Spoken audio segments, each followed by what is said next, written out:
रुग्णालयामध्ये दाखल रुग्णाचा मृत्यू, आगीचे कारण अस्पष्ट. बुलढाणा येथील लोणार ग्रामीण रुग्णालयातील जनरल वॉर्डला आग लागून रुग्णालयामध्ये दाखल झालेल्या एका रुग्णाचा मृत्यू झाला आहे.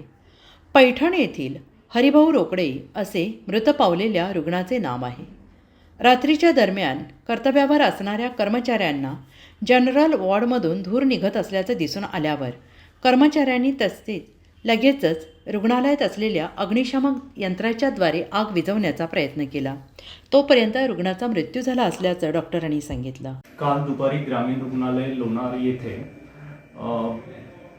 सेंट बस स्टँड लोणार येथून 4:30 वाजता एक अत्यावस्थ अवस्थेतील मनोरुग्ण पेशंट 7 ते 8 दिवसांपासून बस स्टँडवरती पडून असल्याचा फोन आला.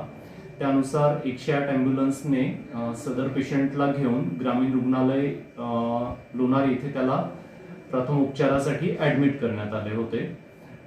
सदर पेशंटला त्याचे नाव पत्ता विचारला असता पेशंट मनोरुग्ण असल्यामुळे तो कोणत्याही प्रकारे त्याचा नाव पत्ता याबाबत माहिती देत नव्हता. पेशंट अतिशय गलिच्छ कपड्यांमध्ये आणि पेशंट डाव्या पायाने अधू होता आणि उजव्या हातानेही अधू होता. अशा प्रकारे त्या पेशंटला दुपारी प्राथमिक उपचारांसाठी ग्रामीण रुग्णालय लोणार येथे ॲडमिट करण्यात आलेले होते. दुपारी जे डॉक्टर कर्तव्यावरती होते त्यांनी पेशंटचा प्राथमिक तपासणी करून सदर पेशंटला प्रथम उपचारांसाठी वॉर्डमध्ये ॲडमिट केले. सदर पेशंटला योग्य ते ट्रीटमेंट, सलाईन, इंजेक्शन जे आवश्यक होते ते देण्यात आले. त्यानंतर पेशंटला दुपारी आपुलकीने विचारपूस केली असता त्याने त्याचे नाव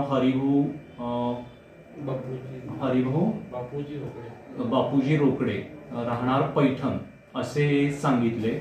सदर पेशंटच्या नातेवाईकांची विचारपूस त्याला केली असता त्याचे या जगामध्ये कोणी नाही, तो एकटाच आहे, कोणी नातेवाईक नाही असे त्याने आम्हाला सांगितले. रात्री पेशंटची ग्रामीण रुग्णालयातर्फे जेवणाची सोय करण्यात आली. पेशंटला थंडी असल्यामुळे ब्लँकेट आणि चादरीचा वॉर्डमध्ये पुरवठा करण्यात आला. दर 2 तासांनी ऑन ड्युटी डॉक्टर आणि सिस्टर्स पेशंटला जाऊन चेक करत होते. रात्री 2:30 वाजता शेवटचा डॉक्टरांचा आणि सिस्टरांचा राऊंड वॉर्डमध्ये झालेला होता. अटेंडंट यांना वॉर्डमधून धूर निघताना दिसला. त्यामुळे लगेच डॉक्टरांनी आणि ऑन ड्युटीवरती असणारे सिक्युरिटी गार्ड आणि अटेंडंटने लगेच त्या कक्षाकडे धाव घेतली.